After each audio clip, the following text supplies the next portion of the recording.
We are getting late, अपन late हो गए हैं बेटा, है ना, बट अब स्टार्ट करेंगे अपन। स्वागत है ढेर सारा, बहुत सारा। आज अपना CPC को कंप्लीट करने के बाद एविडेंस स्टार्ट करने की कोशिश करेंगे। लेट तो अपन हो गए हैं, कुछ टेक्निकल प्रॉब्लम आ गई थी, है ना। तो चलो स्टार्ट करते हैं। चलिए फास्ट स्टार्ट कर लो। क्वेश्चन नंबर 54 है। Neha Agarwal, good evening Neha. चलो फटाफट स्टार्ट करो। क्वेश्चन 54 को देखो। निम्नलिखित में से कौन से संयोजन सही सुमेलित हैं? अस्थायी आदेश आदेश 39, निर्धन व्यक्ति द्वारा बाद आदेश 33, अपीलीय न्यायालय की धारा 102 सिविल प्रक्रिया संहिता और कैबिनेट दायर करने का अधिकार 148। इसमें से बताओ कौन सा सही मिले हुए हैं। गुड इवनिंग आशीष। आज हम लेट हो गए हैं, टेक्निकल प्रॉब्लम आ गई थी कुछ, बट डोंट वरी, अब अपना स्टार्ट हो गया तो अब आ जाओ फटाफट फास्ट। चलिए जल्दी से कर डालो इसको। ओके 54 का ए आंसर दिया है किसने? 1 to 4, यस। 1 अस्थायी आदेश 39 का है और निर्धन व्यक्ति द्वारा बाद 33 में है, बिल्कुल सही है। और 4 में है कैबिनेट दायर करने का अधिकार जो है 148 CPC में है। Okay nice. पूजा सिंह ने भी कहा ए, और ये अपन ने पिछली बार क्वेश्चन देख लिया था। पिछले क्वेश्चन से अपन स्टार्ट करते हैं। अपन चूंकि लेट हो गए हैं तो हम फास्ट चलेंगे आज, है ना, कोई दिक्कत नहीं है, हो जाने दो। लेट हो गया तो हो जाने दो, होता है। टेक्निकल प्रॉब्लम आ जाए तो क्या करे कोई, है ना।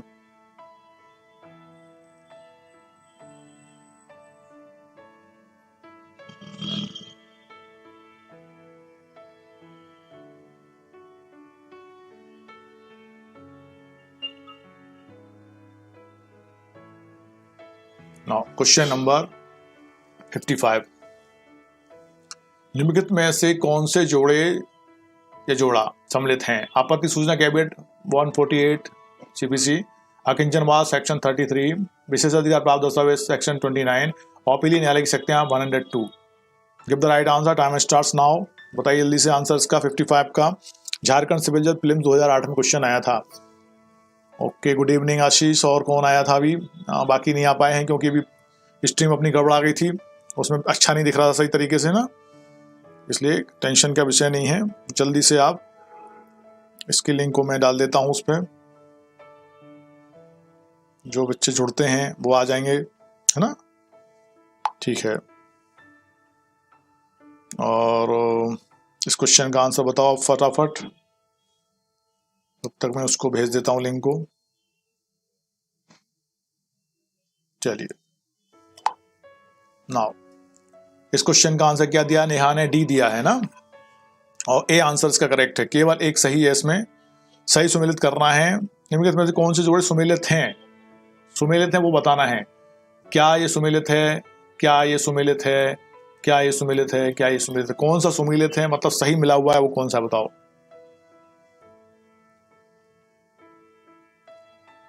फिफ्टी 55 का ए बिल्कुल करेक्ट है, केवल एक सही है यहाँ पे। इसके बारे में CPC की धारा 148A आपत्ति सूचना कैबिनेट दर्ज करने से संबंधित है। वहीं सेक्शन 33 अकिंचनवाद से संबंधित है। आदेश 33 सेक्शन नहीं है, वो आदेश एक्शन में देता है, धारा 33 लिख दिया इन्होंने। और CPC की धारा 29 विदेश समनों की तामील से संबंधित है। और CPC की धारा 107 अपीलीय न्यायालय की शक्तियों से संबंधित, जबकि धारा 102 अपीलीय वादों में द्वितीय अपील के ना होने से संबंधित है ना। तो ये देख लेना जरा। क्वेश्चन नंबर आता है आपका 56, और उसका जो 55 लिखा था वो उसका आंसर में था, क्योंकि बड़ा था क्वेश्चन, इसलिए 2 भागों में बांट दिया था। अंकित गुड इवनिंग बेटा। चलो सूची 1 को सूची 2 के साथ सम्मिलित करना है। मुजराई दीवानी कारागार में निर्णय ऋणी की निवृत्ति के लिए आज्ञप्ति धारक द्वारा भुगतान की जाने वाली राशि है। मध्यवर्ती लाभ बिना कोर्ट फीस के बाद या अपील लाने के लिए अज्ञात व्यक्ति है। अकिंचन प्रतिवादी के दावे या वादी के दावे के साथ समायोजन है। और जीवन निर्वाह भत्ता दोषपूर्ण कब्जा रखने वाले व्यक्ति को संपत्ति से लाभ है। आपको सही कूट बताना है ना, तो वो 4 ऑप्शन यहाँ पे हैं, ये यहाँ पे हैं उसके 4 ऑप्शन, ये 4 ऑप्शन ये रहे 4 3 1 2। पहले देख लो उसको ध्यान से, फिर उसके बाद आंसर दो। पहले देख लो उसको ध्यान से। 56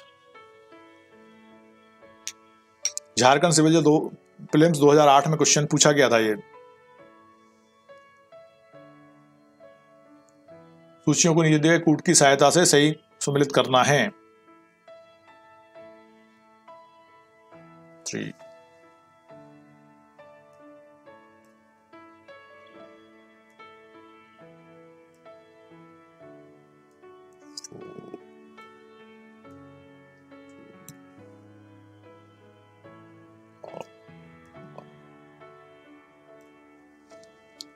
3 4 2 1 B answer is correct. Good evening Ankit, हो गया है 56 का बी, बिल्कुल सही दिया है आपने आंसर। बी मतलब ये वाला आंसर है बी। 3 4 2 1 3 4 2 1 ठीक है, था ना। नाउ क्वेश्चन नंबर 57 आता है आपका। आदेश 37 सीपीसी के अधीन प्रस्तुत संक्षिप्त वाद में प्रतिवादी को उपस्थिति के समन की तामीली के कितने दिन की अवधि में न्यायालय में उपस्थित होना आवश्यक है। आदेश 33 सीपीसी के अधीन प्रस्तुत संक्षिप्त वाद में प्रतिवादी को उपस्थिति के समन की तामीली के कितने दिन की अवधि न्यायालय में उपस्थित होना पड़ेगा, मतलब कितने दिन बाद वो न्यायालय में उपस्थित हो जाए। 10 दिन, 30 दिन, 15 दिन, 2 माह। मध्य प्रदेश सिविल जज 2014 में क्वेश्चन पूछा गया था, कितने दिन में उसको उपस्थित होना होगा। ओके, आंसर दिया किसी ने 57 का, नहीं दिया अभी तक, बताइए जल्दी से।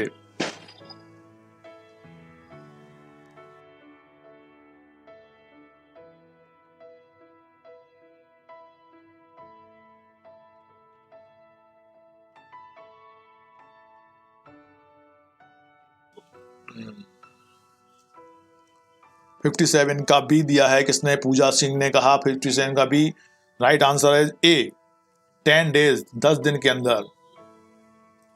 प्रावधान कहता है सेक्शन आदेश 37 के अधीन संक्षिप्त बाद में, संक्षिप्त बाद में, यहाँ पे बात संक्षिप्त है ना, संक्षिप्त बाद की बात हो रही है। संक्षिप्त बाद में समन की तामील हो जाने पर प्रतिवादी नियम 3 के अनुसार 10 दिनों में उपस्थित होगा तथा अपनी प्रतिरक्षा के तथ्यों को शपथ पत्र द्वारा या अन्यथा प्रस्तुत करेगा।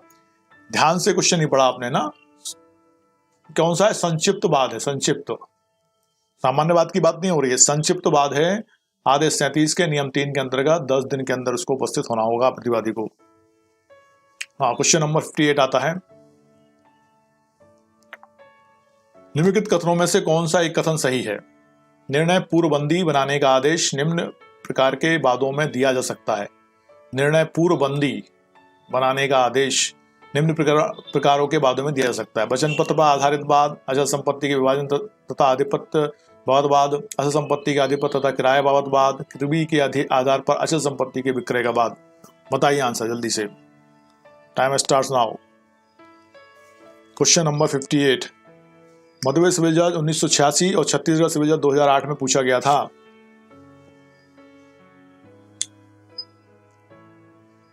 निम्नलिखित कथनों में से कौन सा एक कथन सही है कि निर्णय पूर्वबंदी बनाने का आदेश निम्न प्रकार के वादों में दिया जा सकता है। बताइए जल्दी से।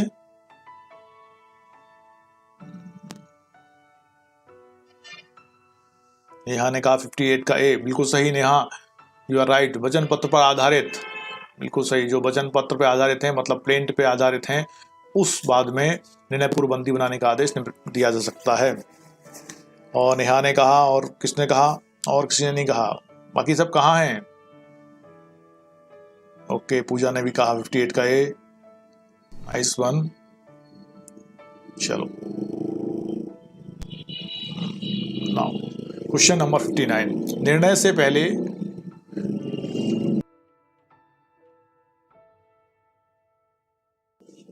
से पहले प्रतिवादी को गिरफ्तारी की आज्ञा न्यायालय दे सकता है। निर्णय से पहले प्रतिवादी को गिरफ्तारी की आज्ञा न्यायालय दे सकता है यदि वह विदेशी है, यदि वह आयकर देता है, आयकर दाता है, यदि वह अधिवक्ता है, यदि बाद स्थावर संपत्ति की पुनर्प्राप्ति के लिए है। बताइए 59 मध्य प्रदेश सिविल जज 1993।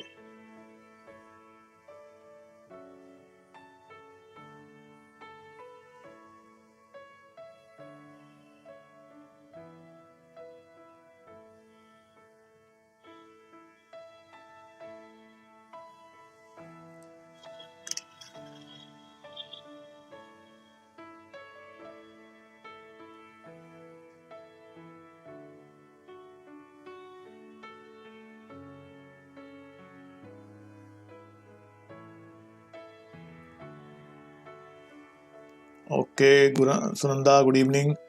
जल्दी से 59 का आंसर दो।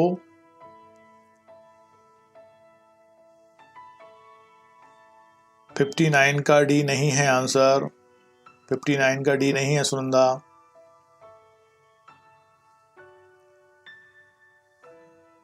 D is not correct. CPC 1908 के आदेश 38 के नियम 1 के अनुसार एवं धारा 16 का से ए से डी तक में वर्णित विवाद की दशा में निर्णय से पूर्व गिरफ्तारी नहीं होगी।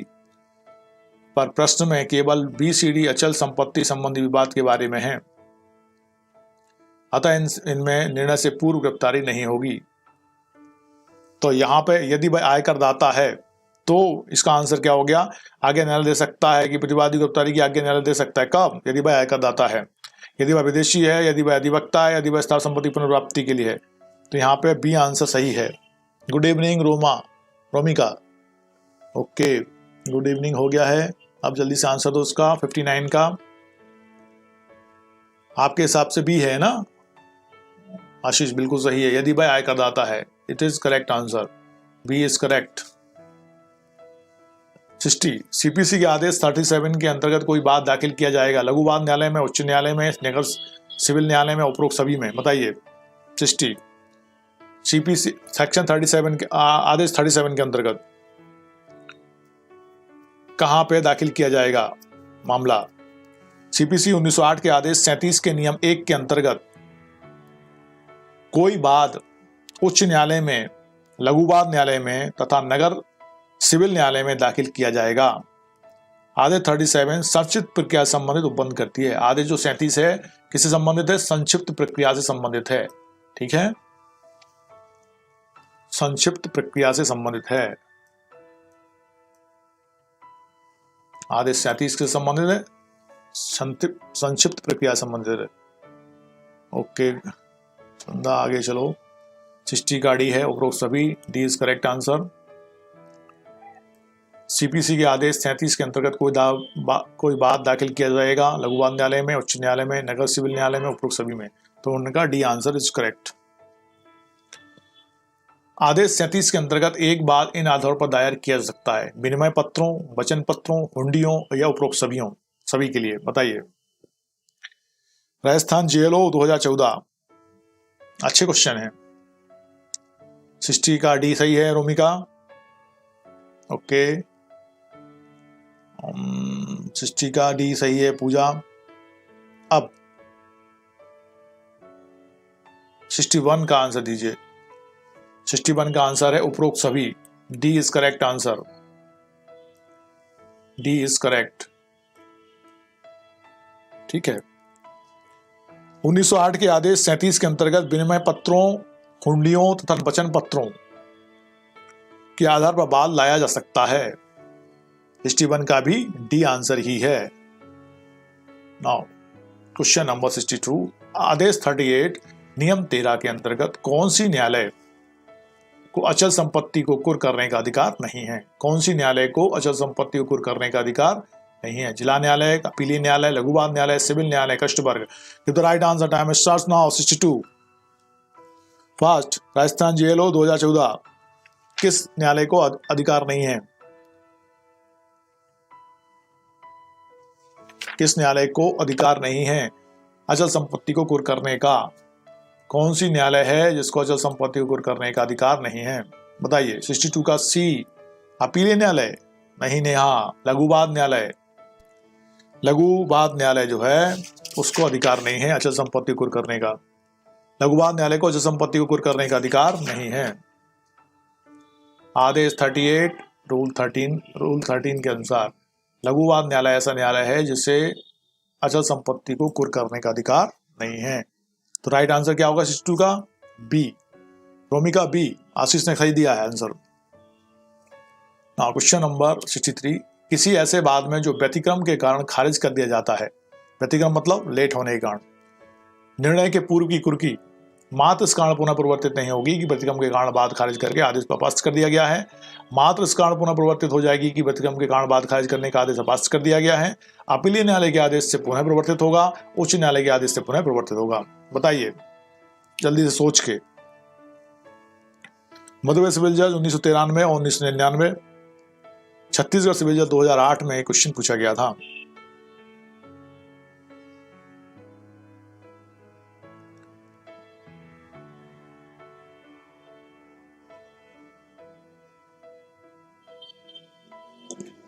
ओके, ऑर्डर 38 रूल 13, ठीक है।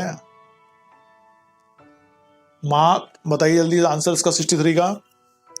63 का ये आंसर दिया है नेहा ने, सुनंदा ने, रोमिका ने, बिल्कुल सही, एग्जैक्टली। मात्र इस कारणों पुनः प्रवर्तित नहीं होगी कि व्यतिक्रम के कारण बात खारिज करके आदेश अपास्त कर दिया गया है, ठीक है। राइट आंसर क्या हो गया? ए। आशीष ए है, ए, सी नहीं है, और डी भी नहीं है अंकित। ए इज करेक्ट आंसर। 64, उसको पहले 63 को ही देख लो एक बार। उसमें जो लिखा है वो है सीपीसी के 1908 के आदेश 38 के नियम 11 के अनुसार, 11 का के अनुसार उपनियम 2 के अनुसार कोई बात जो व्यतिक्रम के कारण खारिज कर दिया गया है, निर्णय के पूर्व की कुर्की मात्र इस कारण पुनः प्रवर्तित नहीं होगी कि व्यतिक्रम के कारण बात खारिज करने का आदेश अपास्त कर दिया गया है और बात प्रत्यावर्तित कर दिया गया है ना, तो इसलिए सिर्फ उसके आधार पर वो नहीं होगा। 64, नाउ संक्षिप्त प्रक्रिया संबंधी प्रावधान किस आदेश के तहत हैं? ये अपन ने देखा था अभी। संक्षिप्त प्रक्रिया कौन से आदेश में बढ़ने थे, जल्दी बताओ। आदेश 37, आदेश 38, आदेश 36, आदेश 40 ऑफ सीपीसी, बताइए।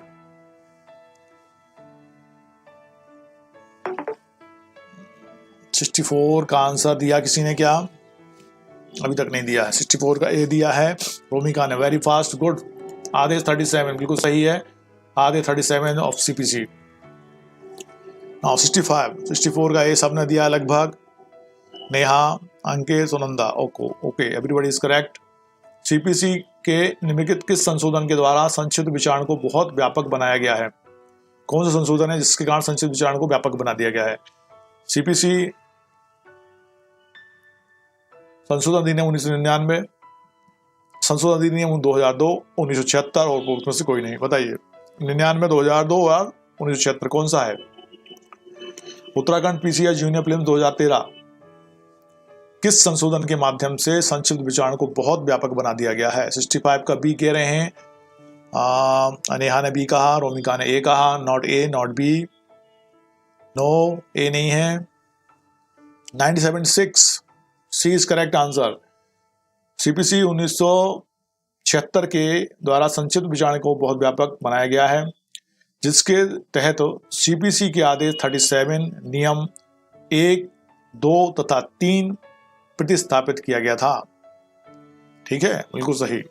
इसको सही कर लेना, करेक्शन करके याद कर लेना उसको ना।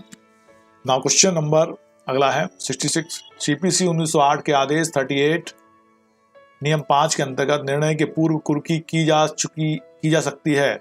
अचल संपत्ति की, चल संपत्ति की, दोनों ए और बी की निर्णय से पहले कुर्की नहीं की जा सकती, बताइए। 66 उत्तर प्रदेश सिविल जज 2016 किसकी कुर्की की जा सकती है? बताओ 66 के अंतर्गत किसकी कुर्की की जा सकती है? रोमिका ने कहा सी, ओके, बिल्कुल सही कहा रोमिका तुमने। अचल संपत्ति हो चाहे अचल संपत्ति, दोनों की कुर्की की जा सकती है, मतलब सी आंसर इज करेक्ट, ए और बी दोनों की। नाइस, अंकित ने भी कहा सी, नेहा ने 66 का ए कहा, नेहा सी है, सी, अचल संपत्ति और अचल संपत्ति दोनों की कुर्की की जा सकती है, करेक्ट करो उसको, है ना।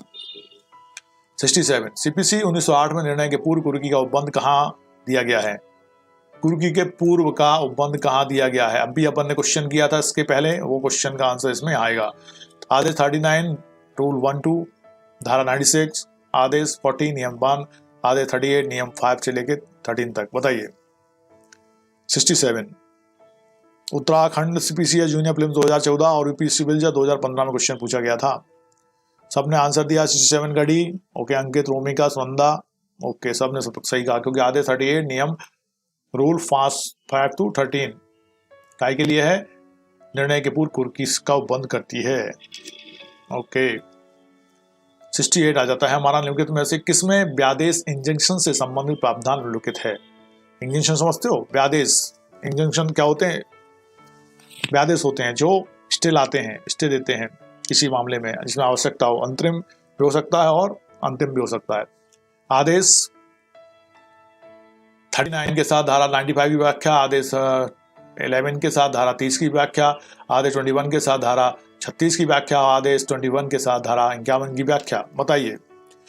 Time starts now, give the right answer.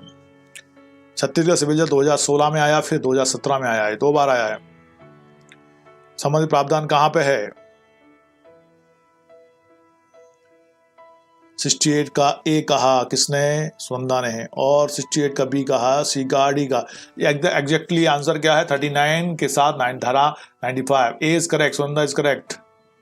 आदेश 39 के साथ धारा 95 में इसकी व्याख्या है।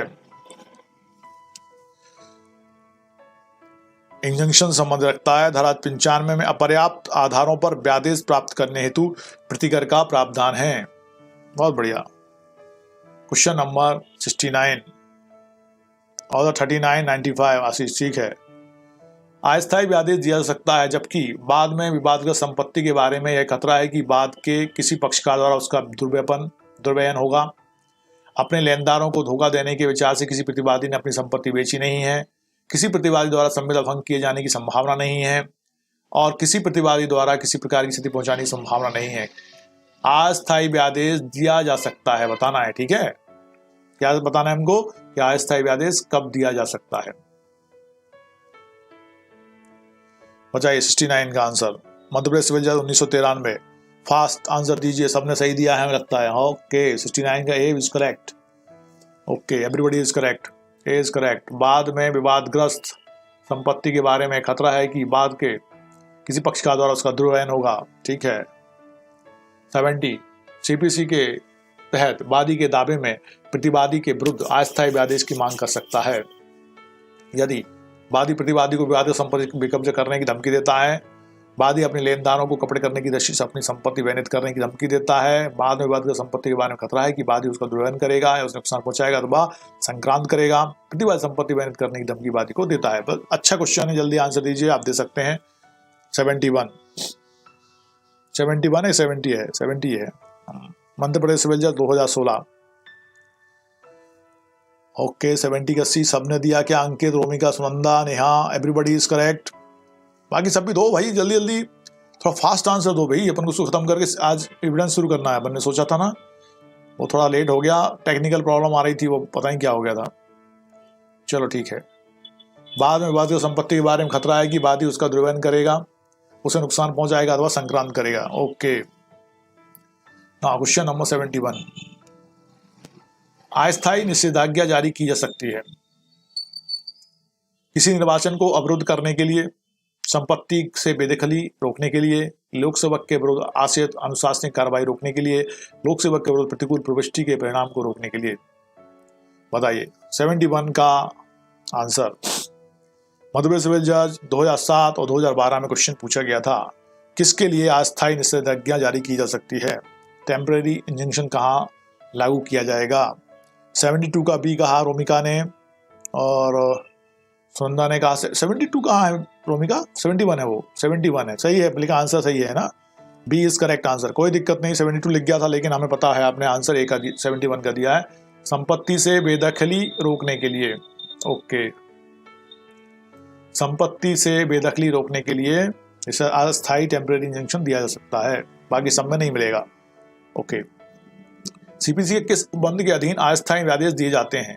Section 116, order 39 rule 1, section 152, order 29 rule 1। बताइए, टाइम स्टार्ट्स नाउ। 72 उत्तर प्रदेश सिविल जज 2012 और मध्य प्रदेश एपीओ 2008 में क्वेश्चन आया था। सब लगभग सही आंसर देंगे इसका।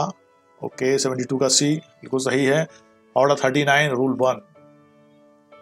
अच्छा, जो नए आए हैं, आप अभी जुड़े हैं, उनके लिए एक सूचना है कि अभी तक अपने कॉन्ट्रैक्ट आईपीसी और सीपीसी आज खत्म हो जाएगी लगभग, तो इनको आप पुराने वीडियोस के माध्यम से देख सकते हैं। एविडेंस शुरू हो रहा है, एविडेंस में पढ़ते रहेंगे और लगातार सारे सिलेबस को कंप्लीट करेंगे अपन सिविल जज का, पहले ओटी टाइप क्वेश्चन और साथ में वीडियोज भी चलते रहेंगे। 73 न्यायालय अस्थायी आदेश जारी नहीं करेगा जहां बाद में विवादग्रस्त किसी संपत्ति के बारे में एक खतरा है कि बाद का कोई पक्षकार उसका दुरुपयोग करेगा, नुकसान पहुंचाएगा या अन्य संक्रांत करेगा। व्यादेश जारी नहीं करेगा बताना है ना। अब हमको एक क्वेश्चन ऐसा निकालना है जिसमें व्यादेश जारी नहीं करेगा, जहां वादी को प्रतिपूर्ति धन से हो सकती है, जहां प्रतिवादी अपने लेनदारों को कपट वंचित करने की दृष्टि से अपनी संपत्ति को हटाने या वैनित करने की धमकी देता है। उपरोक्त में से कोई नहीं। बताइए, व्यादेश जारी नहीं करेगा बताना है। 73 मधुबे सिविल 2011 जहां पे अस्थायी व्यादेश जारी नहीं किया जाएगा। रोमिका ने कहा 73 का बी एकदम सही, सुनंदा ने भी बिल्कुल सही कहा है, अंकित ने भी, आशीष ने भी बिल्कुल सही कहा है। ओके, बिल्कुल सही कहा आप लोगों ने। जहां वादी को प्रतिपूर्ति धन से हो सकती है, जहां वादी को प्रतिपूर्ति धन से हो सकती है, वहां पे अस्थायी आदेश जारी नहीं किया जाएगा। बिल्कुल सही अंकित।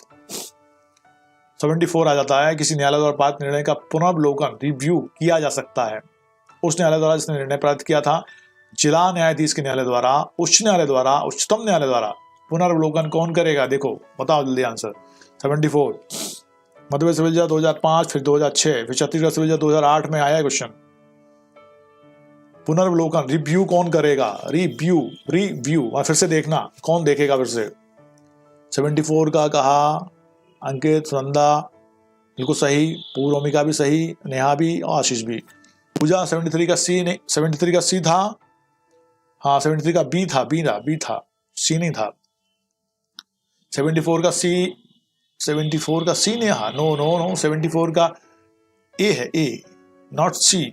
उस न्यायालय द्वारा जिसने उसको निर्णय पारित किया है वही इसका रिव्यू करेगा, और कोई थोड़ी करेगा। 75 सीपीसी 1908 के अंतर्गत निम्न किस प्रावधान में व्यादेश की अवज्ञा या भंग के परिणाम का वर्णन किया गया है? ठीक है, आदेश 32, आदेश 33, आदेश 39, रूल 2A, उपरोक्त में से कोई नहीं। बताइए। 75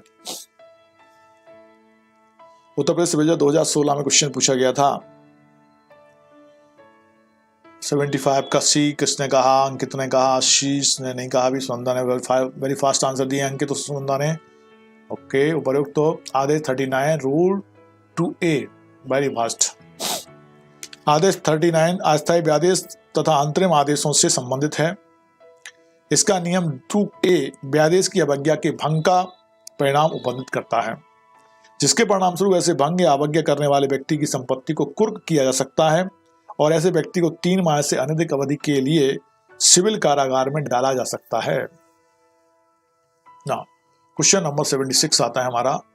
ओके, पूजा ने कहा 74 का ए, वो स्लो आंसर आ रहे हैं पूजा, क्या बात है, ठीक है कोई बात नहीं, ए सही है। 74 का सीपीसी के आदेश 39 रूल 2 में निहित है। निर्णय से पहले कुर्की डिक्री का निष्पादन, अस्थायी व्यादेश, रिसीवर की नियुक्ति। बताइए।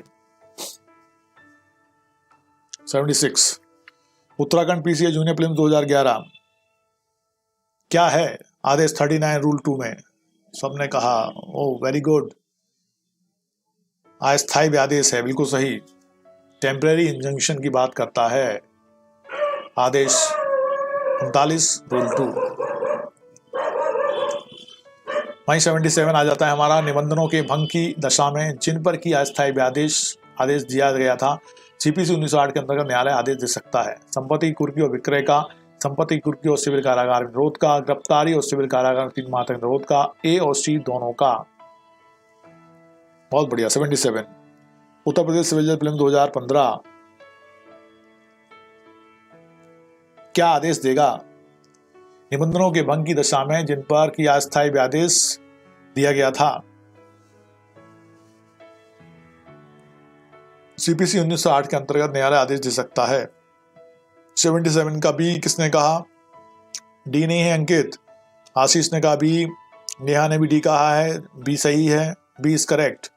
77 का बी सही है, नॉट डी। संपत्ति की कुर्की और सिविल कारागार में निरोध का, संपत्ति की कुर्की और सिविल कारागार में निरोध का।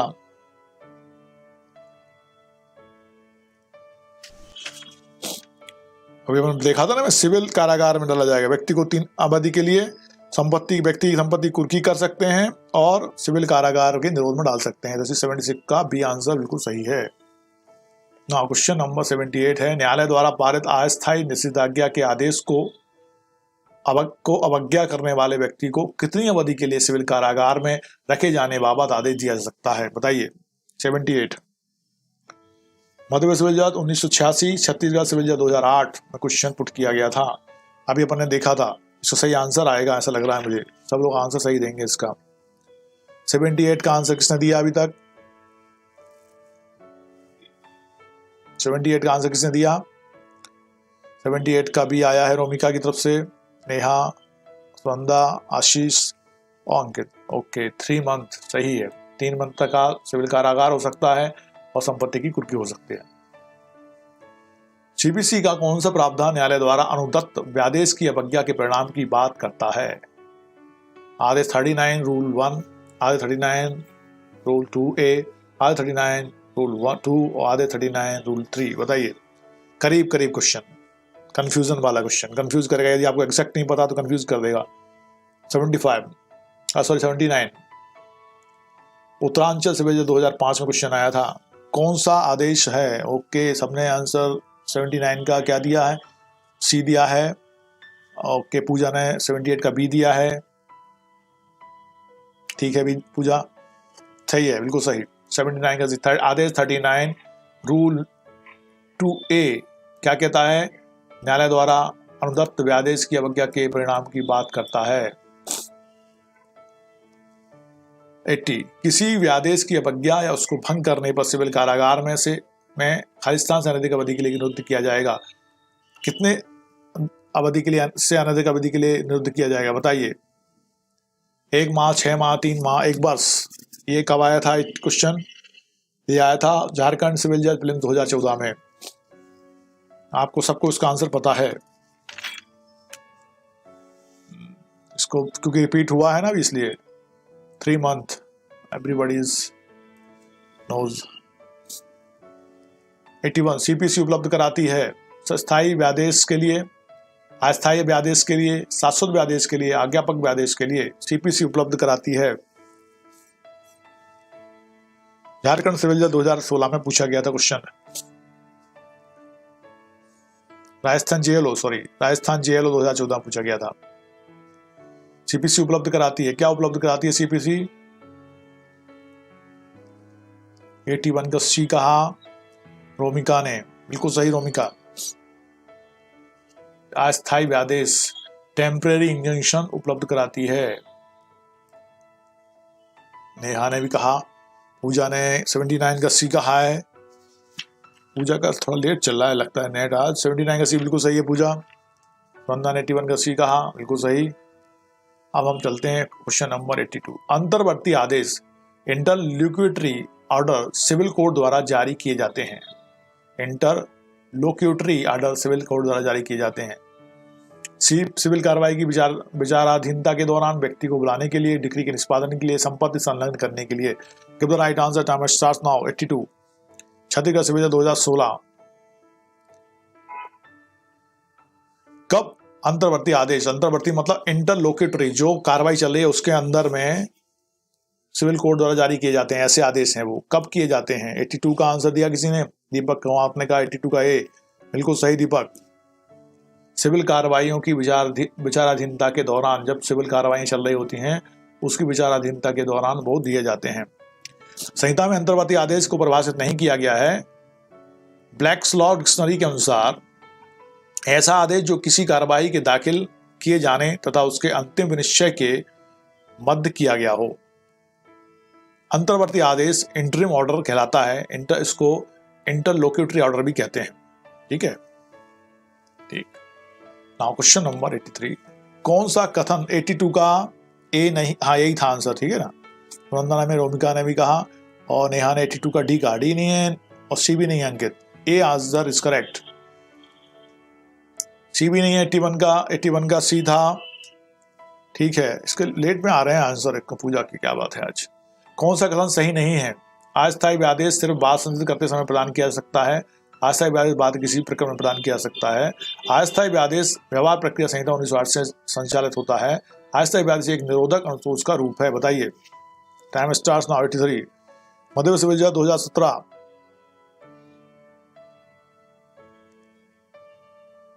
कौन सा कथन सही नहीं है, हमको बताना है कौन सा कथन सही नहीं है, ठीक है।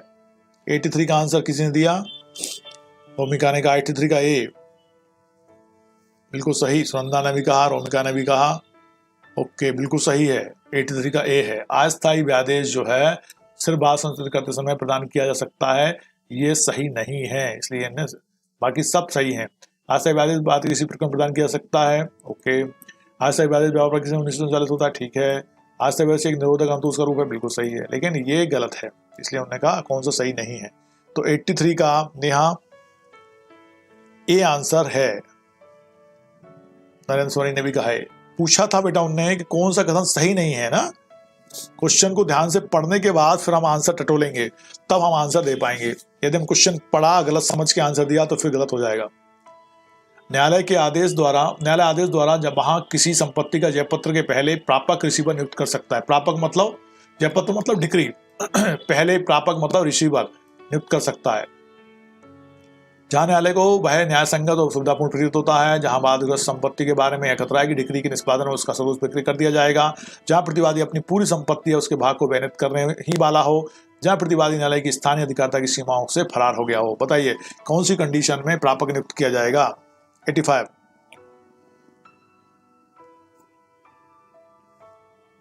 Question number 85।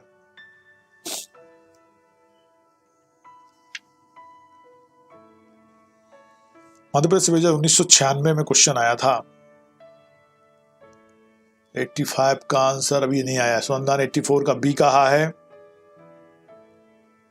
हम 84 का पूछा अभी, 84 तो पूछा ही नहीं है मैंने।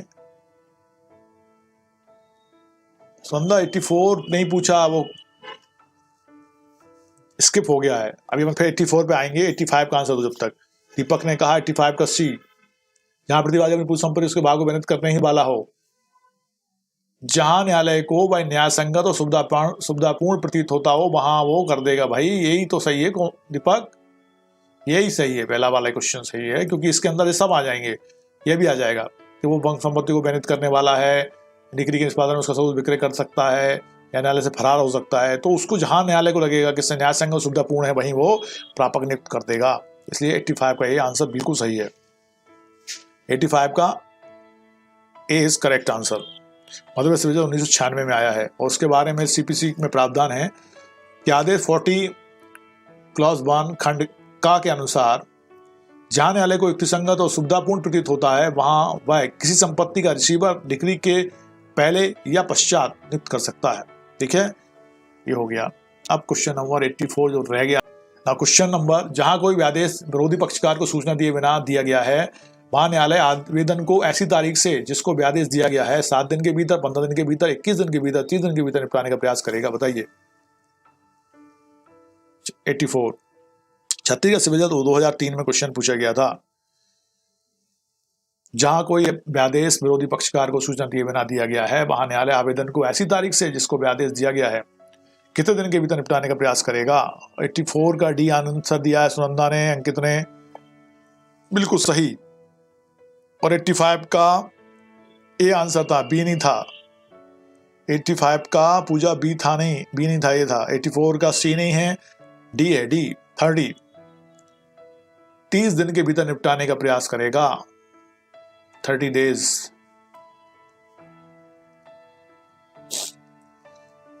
सीपीसी 1908 के आदेश 39 के नियम 3 के अनुसार, 39 के नियम 3 का के अनुसार, जहां आदेश विरोधी पक्षकार को सूचना दिए बिना जारी किया गया है, वहां न्यायालय उसे 30 दिन के भीतर निपटाने का प्रयास करेगा, और जहां वह ऐसा करने में असमर्थ है, वहां वह ऐसी असमर्थता के लिए कारण अभिलिखित भी करेगा। ना क्वेश्चन नंबर 85 हो गया था हमारा। हम चलते हैं 86 पे। सीपीसी के आदेश 39 रूल 6 से 10 का संबंध है। 6 से 10 तक के जो रूल हैं उसके आदेश 39 के, उनके संबंध किससे? संपत्ति कुर्की, बात पत्र, व्यक्तियों की गिरफ्तारी, अंतर्वर्ती आदेश। बताइए question number 86। Uttarakhand PCS junior prelims 2013 में क्वेश्चन पुट किया था इनने। किस से संबंधित है आदेश 13(9) के rule 6 to 10? Yes Ashish 30 days, ठीक है। 86 का डी कहा रोमिका ने और अंकित ने, पूजा ने 84 का बी कहा है। 84 का डी है पूजा, है ना। यहाँ पे 86 का भी डी आंसर बिल्कुल सही है। अंतर्वर्ती आदेश से संबंधित आदेश 39 रूल 6 to 10 जो है वो किससे संबंधित है? आपके अंतर्वर्ती आदेश से। नरेंद्र सोनी ने भी कहा डी। बेटा नरेंद्र नंबर लिखा करो क्वेश्चन का, समझ में आएगा किस क्वेश्चन का आंसर दे रहे हैं आप हैं। 87 आदेश 39 रूल 3A CPC के अधीन जहां कोई व्यादेश विरोधी पक्षकार को सूचना दिए बिना दिया गया है, न्यायालय आवेदन को लिखित में से कितने दिनों के अंदर निराकृत करने का प्रयास करेगा? अभी अपन ने देखा था, ये क्वेश्चन फिर से आया है। 90 दिन, 30 दिन, 60 दिन, 15 दिन। बताइए 87 का आंसर। ये कब आया था आपका? ये आया था मध्य प्रदेश अतिरिक्त जिला एवं सत्र न्यायाधीश प्रीलिम्स 2016 में। 2016 में क्वेश्चन पूछा गया था। अच्छा क्वेश्चन है, इसको तैयार करके रखना है ना। ओके, सबने आंसर दिया, सबको पता है 30 days, 30 दिन। नाउ क्वेश्चन नंबर 88 आता है, जहां कोई अस्थायी आदेश एक पक्षी हो विरुद्ध पक्षकार को संशोधित किए बिना पारित किया जाता है, वहां न्यायालय एक पक्षीय आदेश की तिथि से किस अवधि के अंदर आदेश के आवेदन को निपटाने का प्रयास करेगा? फिर से क्वेश्चन है, अलग समय में आया है और अलग तरीके से पूछा है। यह आया था मध्य प्रदेश सिविल जज 1989 1989 में, और 2008 में आया था छत्तीसगढ़ सिविल जज में। इसका आंसर भी आप दे दो फटाक से। 88 बिल्कुल सही दिया है अंकित ने, फास्ट दिया है। 30 days, नाइस। क्वेश्चन नंबर 89 बिल्कुल सही रोमिका। नरेंद्र सोनी ने कहा 87 का सी। 87 का सी, हाँ सही था बेटा। 88 का बी, सोनल श्रीवास्तव ने 88 का बी कहा है। 88 का बी है, सही है। 86 का डी पूजा कह रही हैं। पूजा का तो और भी लेट हो गया। पूजा 86 का डी नहीं है, बी है, बी। 86 का बी नहीं है, डी है, सॉरी, है ना। 86 का डी तो कहा है तुमने, सही कहा है, बिल्कुल सही। सीपीसी के अंतर्गत एक न्यायालय किसी संपत्ति का प्रापक नियुक्त कर सकता है केवल डिक्री के पूर्व और केवल डिक्री के पश्चात, डिक्री के पूर्व अथवा पश्चात, इनमें से कोई नहीं। बताइए सीपीसी के अंतर्गत जो रिसीवर है, प्रापक मतलब रिसीवर, कब नियुक्त कर सकता है न्यायालय? बताओ। 89 उत्तराखंड पीसीए जूनियर प्रीलिम्स 2015 में क्वेश्चन पूछा गया था। डिग्री से पूर्व, डिग्री के पश्चात, डिग्री के पूर्व, डिग्री के पश्चात, बताइए या दोनों। 89 का ए आंसर कहा नहीं आने, नो आंसर। 89 का ए नहीं है, सी है, बिल्कुल सही। डिग्री के पूर्व अथवा पश्चात कभी भी न्यायालय क्या करेगा कि संपत्ति का रिसीवर नियुक्त कर सकता है। जब न्यायालय को लगेगा सुविधापूर्ण, उचित, न्याय संगत लगेगा, तभी वो बना देगा प्रापक या रिसीवर। 90 किसी विवादग्रस्त संपत्ति की रक्षा के लिए जिसको नियुक्त किया जाता है वो कहलाता है। किसी विवादग्रस्त संपत्ति की रक्षा के लिए जिसको नियुक्त किया जाता है वो कहलाता है एक निर्णीत ऋणी, प्रापक, कमिश्नर, एक निर्धन व्यक्ति। ठीक है, एक निर्णीत ऋणी, एक डेबिटर, एक कमिश्नर, एक निर्धन व्यक्ति और एक प्रापक मतलब रिसीवर। बताइए कौन? 90 का सी दिया रोमिका ने, अंकित ने। ओके, बिल्कुल सही है, प्रापक इज करेक्ट। प्रापक को हिंदी इंग्लिश में कहते हैं रिसीवर। ओके, रिसीवर, यस अंकित। 91 रिसीवरों की नियुक्ति संपत्ति हेतु कब की जा सकती है? डिक्री के पहले, डिक्री के पश्चात। अपील न्यायालय ही केवल आदेश दे सके कि विचार न्यायालय को न्याय संगत और सुविधापूर्ण प्रतीत होने पर डिक्री के पहले या पश्चात। बताइए 91 छत्तीसगढ़ सिविल जज 2004, 5, 2008। अनुराग ने कहा 86 का डी। ठीक है अनुराग, 86 का डी सही है। 91 का डी भी सही है। रोमिका, नेहा एकदम सही। विचार न्यायालय को न्याय संगत और सुविधापूर्ण प्रतीत होने पर डिक्री के पहले या पश्चात कभी भी रिसीवर की नियुक्ति की जा सकती है। ओके, नरेंद्र सोनी ने कहा 91 का ए। नो बेटा नो, 91 का ए नहीं है। 91 का सी भी नहीं है। दीपक 91 का सी नहीं। अपील न्यायालय ही केवल आदेश दे सकती है रिसीवर के लिए, ऐसा नहीं है। विचार न्यायालय को न्याय संगत और सुविधापूर्ण प्रतीत होने पर डिग्री के पहले या पश्चात कभी भी। संपत्ति हेतु रिसीवरों की नियुक्ति के विचार न्यायालय को न्यायसंगत एवं सुधारपूर्ण प्रतीत होने पर डिक्री के पहले अथवा पश्चात की जा सकेगी। आदेश 40 नियम 1 क्लॉज 1 और क्लॉज 2, इसको देखना दीपक। 92 आदेश 40 नियम 3 में प्रावधान है, प्रापक की नियुक्ति, प्रापक के पारिश्रमिक, प्रापक के कर्तव्य उपरोक्त में से कोई नहीं। बताइए। 92 राजस्थान जेएलओ 2014 आदेश ऑर्डर 40 रूल 3 में क्या परिभाषित है, क्या प्रावधानित है?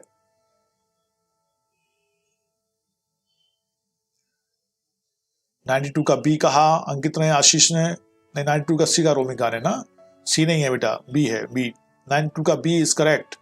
उसके कर्तव्य हैं प्रापक के, रिसीवर के क्या कर्तव्य होंगे, what is the duties of A receiver, तो उसके बारे में बताया गया यहाँ पे। उसके कलेक्टर दीवानी प्रक्रिया संहिता के किस प्रावधान के अंतर्गत रिसीवर नियुक्त हो सकता है? कलेक्टर दीवानी प्रक्रिया संहिता के किस प्रावधान के अंतर्गत रिसीवर नियुक्त हो सकता है? Order 40 rule 1, order 40 rule 3, order 40 नियम रूल 2, ऑर्डर 40 रूल 5। बताइए किस रूल के अंतर्गत वो, किस आदेश तो 40 है, रूल कौन सा है वो देखना है, कलेक्टर को रिसीवर नियुक्त किया जा सकता है। बताएं। 93 Uttarakhand civil 2005, Uttarakhand PCS junior prelims 2008 और 2015 में क्वेश्चन पूछा गया था। 93 का डी आंसर किसने दिया है? नेहा 93 का सी नहीं है बेटे, डी है, डी। 93 का ए भी नहीं है अंकित। रोमिका 93 का डी बिल्कुल सही है। अंकित ने कहा 93 का डी बिल्कुल सही है। आशीष ने भी कहा। आदेश 40 रूल 5 इसके बारे में प्रावधान करता है कि कलेक्टर को दीवानी प्रक्रिया संहिता के अंतर्गत रिसीवर नियुक्त किया जाएगा। तो आदेश कौन सा है? 40 रूल 5। 94 प्रत्यर्थी अपील सुनवाई के लिए नियत दिनांक की सूचना तामील से डिक्री के विरुद्ध प्रत्याक्षेप कितने समय में कर सकेगा? 15 दिन में, 45 दिन में, 1 माह में, 21 दिन में। मतलब प्रत्यर्थी अपील सुनवाई के लिए नियत दिनांक की सूचना तामील से, सूचना हुई तामील हुई, डिक्री के विरुद्ध प्रत्याक्षेप कितने समय में, मतलब कितने समय में वो प्रत्याक्षेप कर सकेगा डिक्री के, तो बताना है आपको। 15 दिन, 45 दिन, 1 माह, 21 दिन। Time starts now.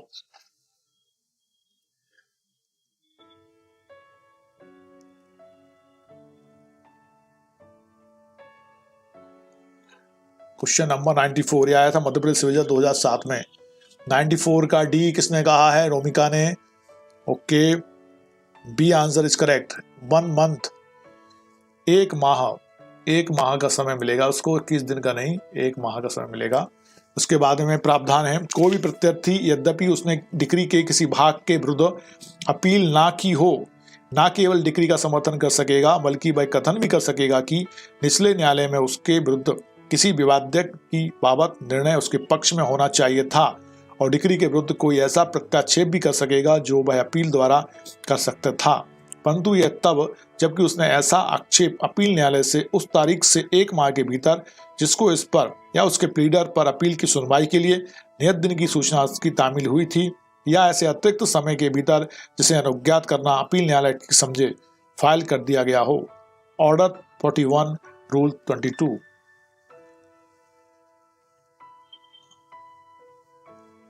Order 41 rule 22। Order 41 rule 22 इसके बारे में बात करता है। 1 मंथ, 1 माह, इसको पढ़ना है। 94 का आंसर क्या है? B. B is correct answer है ना। पूजा ने कहा 93 का डी। यस, 93 का D is correct. Now question number 95 आता है हमारा। सीपीसी 1908 के अधीन एक अपील दायर की जा सकती है प्रार्थना पत्र के माध्यम से, ज्ञापन के माध्यम से, याचिका के माध्यम से, सूचना के माध्यम से। 1908 के अधीन एक अपील दायर की जा सकती है प्रार्थना पत्र के माध्यम से, ज्ञापन के माध्यम से, याचिका के माध्यम से, सूचना के माध्यम से। बताइए। 95 उत्तराखंड पीसीएस जूनियर प्रीलिम्स 2016 और उत्तर प्रदेश सिविल जज 2012 में क्वेश्चन पूछा गया था। सीपीसी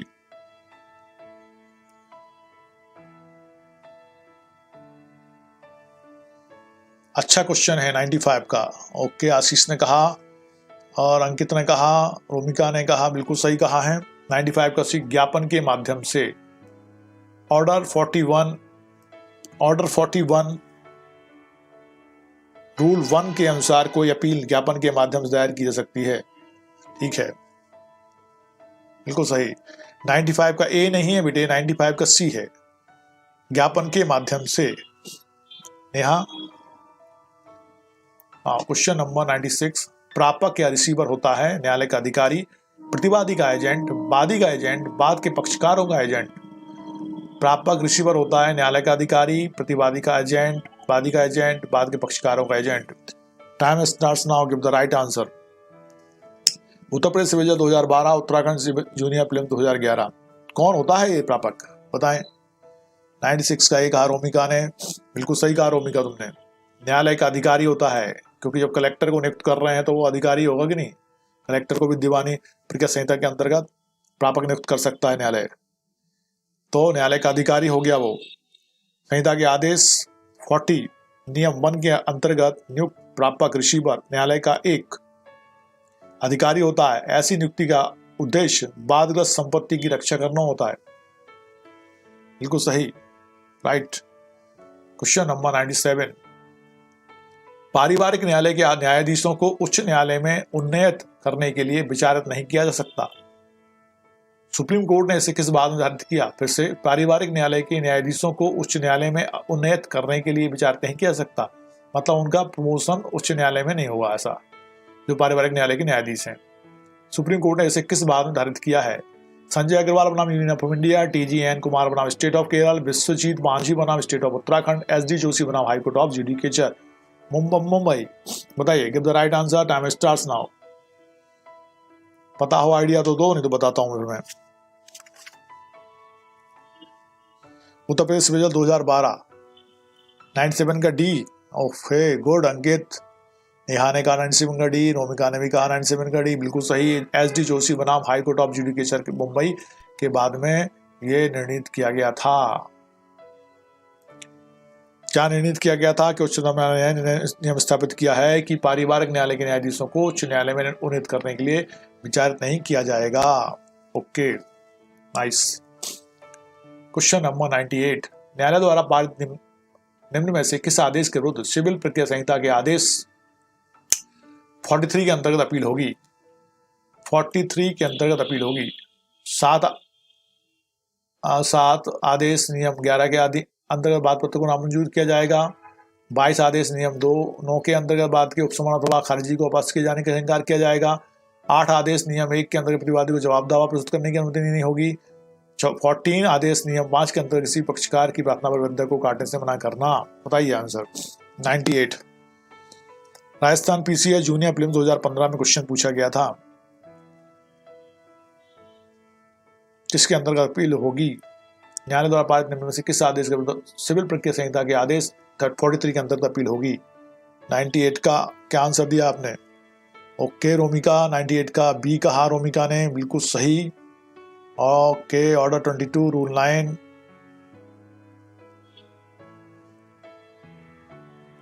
बिल्कुल सही, बी आंसर बिल्कुल सही दिया है। कौन, आशीष ने भी दिया है और पूजा ने, रोमिका ने भी दिया है। पूजा 97 का डी कह रही हैं, ठीक है। आदेश 22 नियम 9 के अंतर्गत बात के उपशमन अथवा खारिजी को पास किए जाने से इंकार करना, बिल्कुल सही है भाई। अब आता है question number 99, an application for review of an order और a decree can be made to the appellate court by an advocate for a party by a session जज to the court that made order और pass the decree. बताइए answer, give the right answer. Time starts now. 99, CPC 1908 के आदेश 47,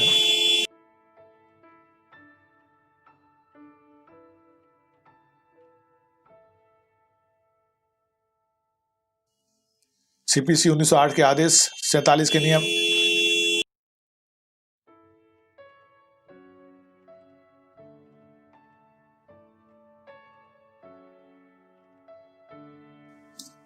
CPC 1908 के आदेश 47 के नियम 1 के अनुसार कोई भी व्यक्ति पुनर्वलोकन का आवेदन उस न्यायालय से कर सकेगा जिसने वह डिक्री पारित की थी या वह आदेश किया था। आपने पहले देखा था ना अभी, an application for review of an order और decree can be made to the court that made order और पास द डिक्री, मतलब वही विचार न्यायालय अपन ने अभी देखा था ना।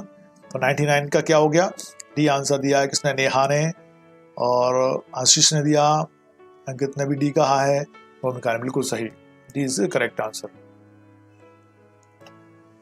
नाइस। क्वेश्चन नंबर 100 आ जाता है हमारा, सीपीसी के आदेश 42 में बने थे, उच्चतम न्यायालय में अपील, निधन व्यक्ति द्वारा अपील, आदेशों के विरुद्ध अपील, अपील या डिक्रियों से अपील। बताइए 42 आदेश 42 में क्या बने थे।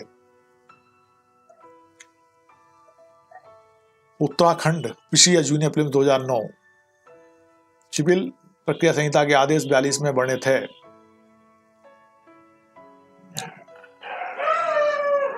ओके 100 का ए कह रहा है कोई, डी कहा रोमिका ने, D is correct answer, D is correct answer, Romika is correct. Appeal या डिक्रियों से अपील के बारे में प्रावधान करता है आपका आदेश 42। ठीक है 98 का बी नेहा कह रही हैं, ठीक है नेहा, और 99 का डी कहा, 97 का अनुराग ने डी कहा है। ठीक है अब अपील या डिक्रियों से अपील की बात कर रहे हैं तो वो 42 आदेश 42 में। ठीक है अब आता है क्वेश्चन नंबर 101, सीपीसी 1908 के आदेश 42 में क्या उपबंध है। उच्चतम न्यायालय में अपील का, निर्धन व्यक्ति द्वारा अपील का, अपील डिक्रियों की अपील का, आदेशों के विरुद्ध अपील का। क्वेश्चन अलग तरीके से पूछा गया है, बताइए। उत्तराखंड पीसीए जूनियर फिल्म 2014 में आया है। 101 का सी अंकित, रोमिका ने कहा 101 का सी, नेहा ने भी कहा, और ठीक है अपील डिक्रियों की अपील के बारे में प्रावधान करता है आपका सीपीसी 1908 आदेश 42 में क्या है, अपील डिक्रियों की अपील का। 101 का सी बिल्कुल सही। Now question number 102 and last question of CPC. इसके बाद अपन स्टार्ट करेंगे आज एविडेंस। आज से अपना एविडेंस शुरू हो जाएगा, है ना। ठीक है एविडेंस चलेगा अपना जब तक खत्म नहीं हो जाता। इसके बाद अपन नेक्स्ट सब्जेक्ट को स्टार्ट करेंगे। जो नए हैं या पुराने हैं वो भी उन पुराने वीडियोस को भी देख सकते हैं। और सीपीसी को पढ़ना बंद मत करना बेटा, भले ही अपना एक कुछ खत्म हो जाए, है ना। इसको पढ़ते रहोगे तो आपको बहुत ईजी लगेगी और धीरे धीरे आपको बहुत अच्छी समझ में भी आ जाएगी। जो नए बच्चे हैं उनके लिए, जो भी नए सीपीसी पढ़ी नहीं है उनके लिए मेरे वीडियो तैयार हो रहे हैं, वो वीडियो डालूंगा मैं। पुराने ही बच्चे भी देख सकते हैं, नए भी देख सकते हैं ना।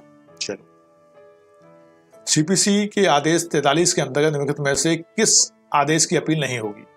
जहां पर आदेश विक्रय को पास करने या पास करने से इंकार का है, जहां पर आदेश निर्धन व्यक्ति के रूप में बाल लाने की अनुज्ञा के लिए आवेदन को नामंजूर करने का है, जहां पर आदेश दस्तावेज के या पृष्ठांकन के प्रारूप पर किए गए आक्षेप का है, जहां पर अधीनस्थ न्यायालय ने अपनी अधिकारिता का प्रयोग अवैध रूप से या तात्विक अनियमितता से किया है। बताइए answer for 102। Madhya Pradesh civil जज फिल्म 2016 में क्वेश्चन पूछा गया था। डी आंसर दे दिया है। 102 का किसने दिया है, पूजा सिंह ने कहा है। 100 का लगाया है वो तो पूजा ने, 100 का डी कहा था पूजा ने, सही है। 102 का नेहा ने कहा D is correct. Neha Romika दोनों सही हैं। अंकित 102 का डी है बेटा, डी। जहां पर अधीनस्थ न्यायालय ने अपनी अधिकारिता का प्रयोग अवैध रूप से या तात्विक अनियमितता से किया है, वहां पे वो क्या करेंगे, आदेश 43 के अंतर्गत किस आदेश की अपील नहीं होगी। ठीक है तो उसके बाद में प्रावधान को हम बता रहे हैं आपको, सुने। सीपीसी के आदेश 43 में अपील योग्य आदेश की जो सूची दी गई है उसमें खंड झा के अंतर्गत आदेश 21 नियम 34 के अधीन दस्तावेज के पृष्ठांकन के प्रारूप पर किए आक्षेप पर आदेश, खंड वहां विक्रय को पास करने या पास करने से इंकार करने का आदेश, जो आदेश 21 के नियम 72 या नियम 92 के अधीन दिया गया है। तो ये डिटेल इतना नहीं पढ़ रहा हूं मैं, है ना। चलो ठीक है, अब अपना एविडेंस शुरू हो रहा है ना। सीपीसी को पढ़ना बंद मत करना, पढ़ते रहना। कोई क्वेश्चन हो तो मुझसे आप कमेंट्स में पूछते रहना, अपन इसको पढ़ते रहेंगे। और आपकी कोई समस्या हो तो आप पूछते रहना। अब अपन आ गए हैं एविडेंस के ऊपर और अपन अब पढ़ेंगे अब एविडेंस। एविडेंस मैंने यहाँ पे लिख रखा है, देखो 1872 सेक्शन 1 to 4। और ये अब अभी नहीं, यहाँ पे हम नहीं पढ़ रहे हैं इसको अब। ठीक है, क्यों नहीं पढ़ रहे हैं अब इसको, चूंकि आज चल रहा था इसलिए मैंने लिखा है। कल से यहाँ पे आपको सीपीसी नहीं लिखा रहेगा, सिर्फ एविडेंस लिखा रहेगा, है ना। पहला क्वेश्चन आ गया एविडेंस का, निम्न में से भारतीय शिक्षा अधिनियम 1872 के लागू होने की सही तारीख क्या है। 15 मार्च 1872, 1 जुलाई 1872, 1 सितंबर 1872, 1 फरवरी 1872। Give the right answer. Time starts now. सब सही आंसर देंगे इसका। फर्स्ट का बी दे दिया है आंसर सब ने। सबने दिया, अंकित ने दिया है, रोमिका ने दिया है। उत्तर प्रदेश, उत्तराखंड, छत्तीसगढ़, उत्तराखंड और एमपी एपीओ में कई बार ये क्वेश्चन आया है। राइट आंसर क्या दिया आपने? बी, और बी बिल्कुल सही है। 1 सितंबर 1872 को ये लागू हुई थी। और पहले इसमें लिखा था ना जम्मू कश्मीर राज्य के सिवाय छोड़कर, ऐसा अब कुछ नहीं है, अब तो पूरे भारत में लागू होगी, है ना। चलो क्वेश्चन नंबर 2। भारतीय साक्ष्य अधिनियम 1872 अधिनियमित हुआ था, बताइए। 4 ऑप्शन दे रखे हैं, कब हुआ था? यह उत्तराखंड एपीओ 2016 में पूछा गया था।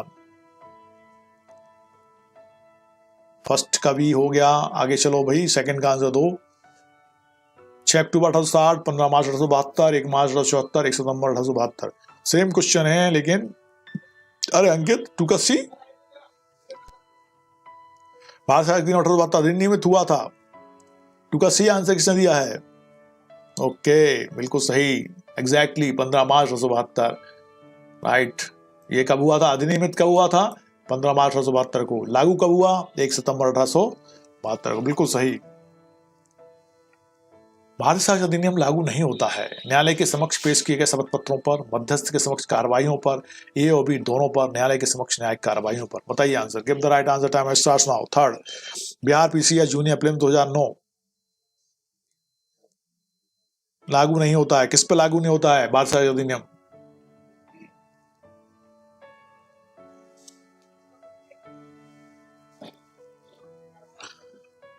भूमिका ने कहा थर्ड का सी, ए और बी, बिल्कुल 2 का सी है, थर्ड का भी सी है ना, एकदम सही, थर्ड का सी है। पूजा सिंह ने कहा फर्स्ट का बी, ठीक है पूजा, थर्ड का सी बिल्कुल सही है। ए और बी दोनों, और कार्रवाई मध्यस्थों के बीच समक्ष कार्रवाइयों पे भी लागू नहीं होगा, न्यायालय के समक्ष पेश किए दस्तावेज पत्रों पर भी ये लागू नहीं होता है। अब आ जाते हैं क्वेश्चन नंबर 4 पे हम। निम्नलिखित में से कौन सा एक कथन सही नहीं है? यह कि किसी मनुष्य ने कुछ सुना या देखा एक तथ्य है, यह कि किसी मनुष्य ने अमुक शब्द कहे एक तथ्य है, यह कि किसी मनुष्य ने अमुक ख्याति है एक तथ्य नहीं है, यह कि कोई मनुष्य अमुक राय रखता है एक तथ्य है। कौन सा कथन सही नहीं है बताइए जल्दी से। 4, Rajasthan judiciary services prelims 2016, Bihar PCS junior prelims 2009। Okay, 4 का सी कहा अंकित ने, दीपक ने, नेहा ने।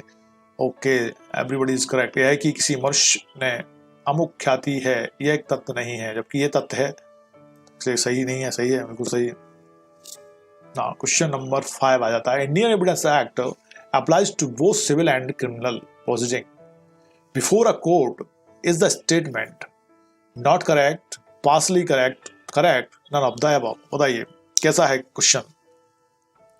Bihar high judiciary services prelims 2015, Indian evidence act applies to both civil and criminal proceeding before a court.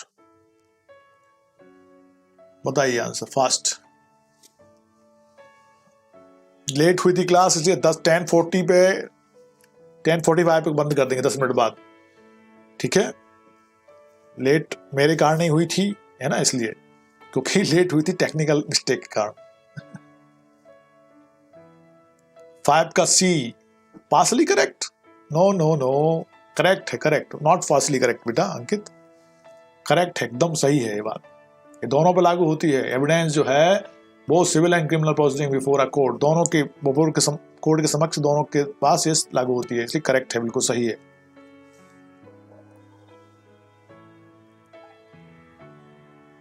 Now question number 6।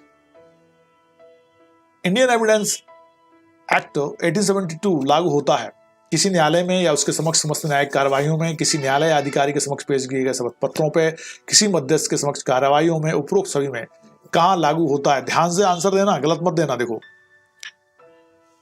Question number 6, Rajasthan judiciary services prelims 2016 कहां लागू होता है?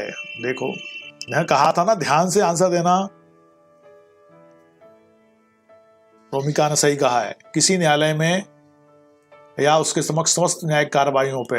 अब इसने नीचे कह दिया, ये कह दिया, तो दोनों पे तुम अभी अपने पहले कहा था ना इनके बारे में, इन पे लागू नहीं होता है ना, तो फिर उपरोक्त सभी तो हो ही नहीं सकता, इसलिए आंसर सही क्या हो गया? ए is correct answer.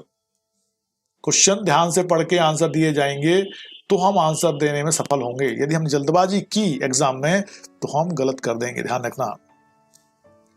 7, evidence act 87(2) लागू होता है प्रशासनिक अभिकरण की कार्यवाही पर, मध्यस्थ की कार्यवाही पर, अवमानना की कार्यवाही पर, उपरोक्त में से कोई पर भी नहीं। 7, उत्तराखंड पीसीए जूनियर प्रीलिम्स 2008 में क्वेश्चन पूछा गया था, कहां लागू होता है? 7, कहां लागू होता है? 7 का डी कहा नेहा ने, नो नेहा। 7 पे डी उपरोक्त कोई नहीं है, नहीं है। कहां लागू होता है भाई? 7 का सी इज करेक्ट। नेहा, दीपक 7 का डी नहीं है, सी है, सी। अवमानना की कार्यवाही पे तो लागू होता है ना एविडेंस, क्योंकि न्यायिक कार्यवाही है तो वहां तो लागू होगा।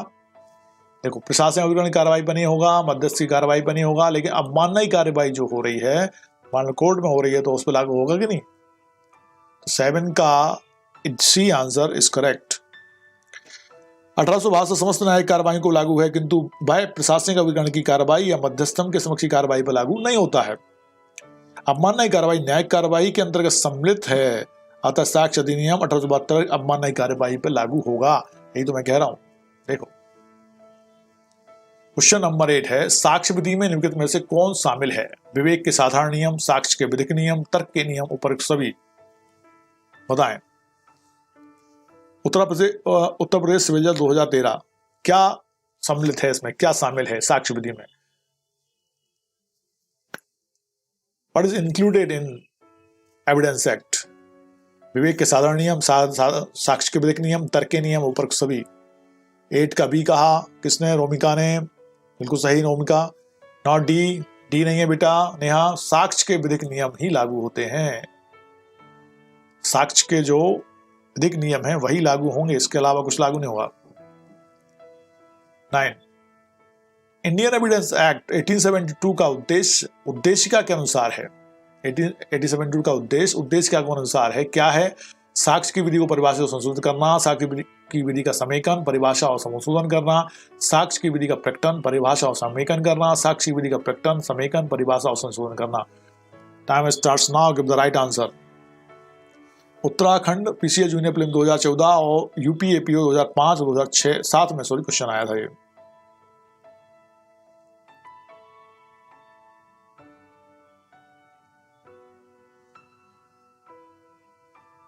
एट का बी दिया है पूजा ने। 8 का बी सही है पूजा। अंकित 9 का डी कहा। 9 का बी सही है नेहा, बिल्कुल सही है। 9 का बी सही है, बी नॉट डी। 9 का बी बिल्कुल सही है। साक्ष्य की विधि का समेकन, परिभाषा और संशोधन करना, ये इसमें शामिल है। ये सब शामिल नहीं है डी में, है ना। वहां लिखा गया है प्रत्येक अधिनियम की एक उद्देशिका होती है, इसमें उस उद्देश्य का उल्लेख किया जाता है जिसके लिए यह अधिनियम अधिनियमित किया गया है। साक्ष्य विधि की उद्देशिका के अनुसार साक्ष्य विधि का समेकन, परिभाषा और संशोधन करना इस विधि का उद्देश्य है। समेकन, परिभाषा और संशोधन करना, प्रकटन इसमें नहीं है, ठीक है। इसलिए बी इज करेक्ट आंसर। कितना करीब है आंसर, है ना, कितने करीब करीब है। तो हमको क्या ध्यान रखना है, क्या करती है साक्ष्य विधि? समेकन, परिभाषा और संशोधन करता है। उसके उद्देशिका में क्या है? समेकन, परिभाषा और संशोधन। नाउ क्वेश्चन नंबर 10 आ जाता है हमारा। एविडेंस एक्ट 1872 के अंतर्गत साक्ष्य विधि है, मौलिक विधि है, प्रक्रिया विधि है, मौलिक एवं प्रक्रिया विधि है, उपरोक्त में से कोई नहीं। बताइए कौन सी विधि है ये? उत्तर प्रदेश सिविल जज 2015, बिहार पीसीए जूनियर प्रीलिम्स 2009, मध्य प्रदेश सिविल जज 1989। कौन सी विधि में आएगी ये? ओके, रोमिका ने का 10 का बी बिल्कुल सही। प्रोसीजर लॉ है ये, प्रक्रिया विधि है, बिल्कुल सही। सबको पता है ना ये तो, नेहा को भी पता है, रोमिका को पता है।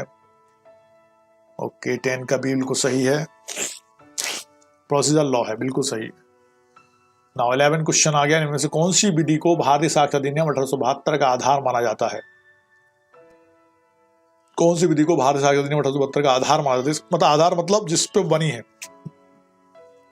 उस स्थान की विधि को जिस स्थान पर कार्य किया गया, अपराध किया गया था, उस स्थान की विधि को जहां अन्वेषण जांच की गई थी, उस स्थान की विधि को जहां पक्षों ने अपना समाधान ढूंढा था, उस स्थान की विधि को जहां किसी मामले में कार्रवाई की जानी है। लेक्स फूरी, बताइए। 11 राजस्थान एपीओ 2011 विधि को भारत संविधान अधिनियम 1872 का आधार माना जाता है। ओके, किसी ने आंसर दिया? अभी तक नहीं दिया। 11 का डी रोमिका ने दिया, बिल्कुल सही रोमिका, बिल्कुल सही है बेटा। लेक्स फोरी उस स्थान की विधि को जहां किसी मामले में कार्रवाइयां की जानी है, लेक्स फोरी पर आधारित होती है, को आधार माना जाता है। 11 का डी सबने दिया है लगभग। नेहा ने, पूजा सिंह ने 10 का बी कहा, बिल्कुल सही है पूजा। नेहा ने कहा 11 का डी, रोमिका ने कहा, अंकित ने कहा, बिल्कुल सही। क्वेश्चन नंबर 12 सही उत्तर इंगित कीजिए। साक्ष्य विधि लेक्स टेलिनिस है, लेक्स फोरी है, लेक्स लोसाई है, लेक्स साइटस है। ये इसका आंसर आप सब सही देंगे और देना, जो भी सबको पता है इसका आंसर क्या है। जस्ट अभी हुआ था इस क्वेश्चन का आंसर। 12 का बी बिल्कुल सही, लेक्स फोरी। आशीष ने भी कहा लेक्स फोरी, एग्जैक्टली।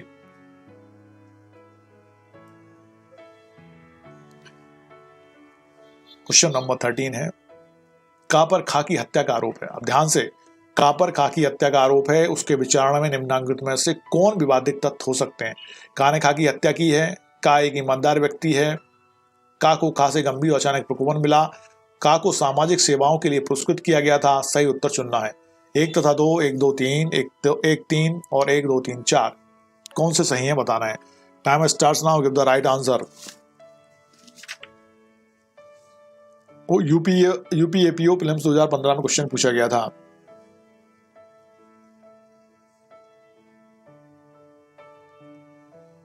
थर्टीन का भी आंसर दिया है रोमिका, अंकित, दीपक और नेहा, बिल्कुल सही। 1 तथा 3 सही है, बाकी सब तो अलग हैं।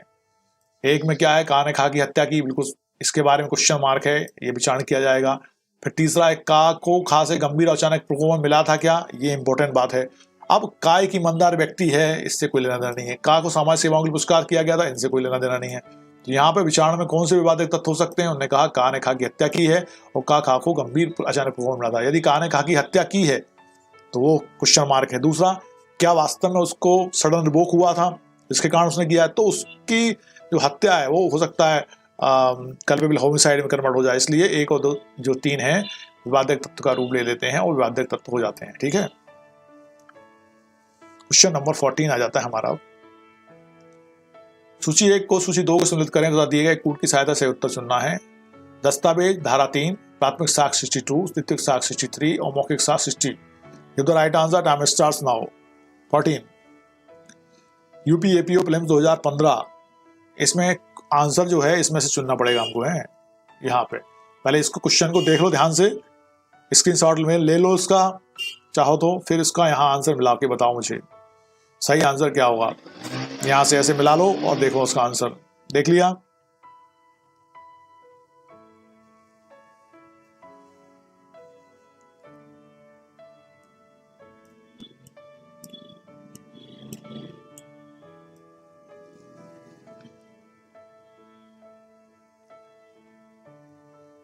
नो आइडिया सर, मिला दिया। 14 का बी, बिल्कुल कोई बात नहीं, तुमने पढ़ा नहीं है ना इसलिए ऐसा।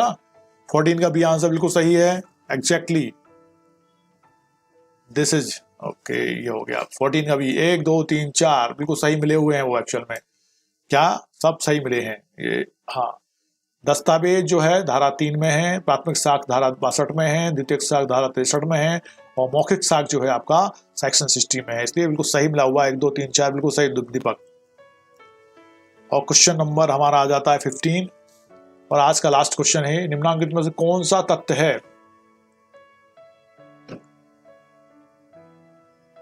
निम्नांकित में से कौन सा तथ्य है। सोहन ने एक गाय देखी, मोहन ने सोहन से जाने को कहा, शीतल की बड़ी इज्जत है, ये सभी। Give the right answer. Time starts now.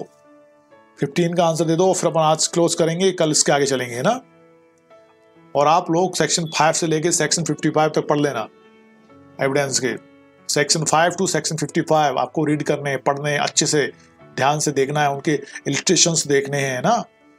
और कोशिश करना हर एक्ट में जो हेड होते हैं ना सेक्शंस के, वो तो याद हो ही जाएं। 15 का डी बिल्कुल सही, एमपी एपीओ 2008। ठीक है, चलो ये हो गया अपना। मिलते हैं अपन कल। Good night, take care, take rest और एक चीज और बताना चाहता हूँ बंद करने से पहले, जो लोग देर रात तक पढ़ते हैं कोशिश कर रहे हैं कि रात में 11 साढ़े 11 तक सो जाएं, सुबह कोशिश कर रहे हैं उठने की 4 बजे उठ जाएं, 3 बजे उठ जाएं, और उस सुबह के जो पावर है उसका अलग ही आनंद है और उसकी क्षमता आपके मस्तिष्क के प्रभाव को बढ़ा देगी, है ना। तो कोशिश करें जल्दी से जल्दी सो के जल्दी उठने की कोशिश करें, उससे आपकी दिनचर्या बदलेगी। क्योंकि हम यदि प्रकृति के अनुसार चलेंगे तो प्रकृति हमारे साथ हो जाती है, और प्रकृति हमारे साथ हो जाती है तो हमारा शरीर स्वस्थ रहता है, और शरीर स्वस्थ रहेगा तो आप डेफिनेटली प्रोग्रेस करेंगे। मिलते हैं कल। Good night, take care, good night to all.